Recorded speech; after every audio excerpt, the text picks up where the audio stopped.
औंढ्यात काँग्रेसला खिंडार, नगरसेवक आजू इनामदारसह अनेकांचा शिवसेनेत प्रवेश.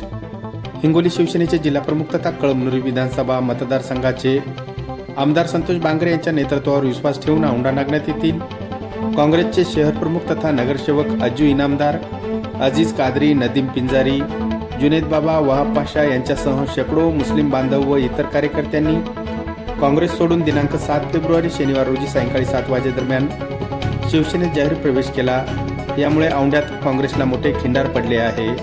यावेळी आमदार संतोष बांगरे यांनी कार्यकर्त्यांचे भगवा रुमाल गळ्यात घालून व शिवसेनेचा झेंडा हाती देऊन पक्षात स्वागत केले. यावेळी युवा सेना जिल्हा प्रमुख राम कदम, शिवसेना तालुका प्रमुख साहेबराव देशमुख, माजी सभापती अनिल देशमुख, नगराध्यक्ष कपिल खंदारे, उपनगराध्यक्ष मनोज देशमुख, राम नागरे, अनिल देव, राहुल दंतवार, प्रदीप कनकुटे, दिलीप राठोड, विष्णू पवार, सुमेध मुळे, श्रीराम राठी, राम मुळे यांच्यासह कार्यकर्त्यांची मोठ्या संख्येने उपस्थिती होती. यावेळी नगरसेवक आजू इनामदारसह कार्यकर्त्यांनी फटाक्याची आतिषबाजी करत बसस्थानक परिसरात 5 जेसीबीच्या साह्याने फुलाची उधळण करत क्रेनच्या साह्याने आमदार संतोष बांगरे यांचा पुष्पहार घालून भव्य स्वागत केले. यावेळी आमदार संतोष बांगरे यांनी बोलताना अनेक विकास कामाच्या निधीची घोषणा केली. तसेच सर्व कार्यकर्त्यांच्या अडीअडचणी सोडवून प्रत्येक प्रभागात विकासासाठी मोठ्या प्रमाणात निधी देण्याचेही आश्वासन दिले.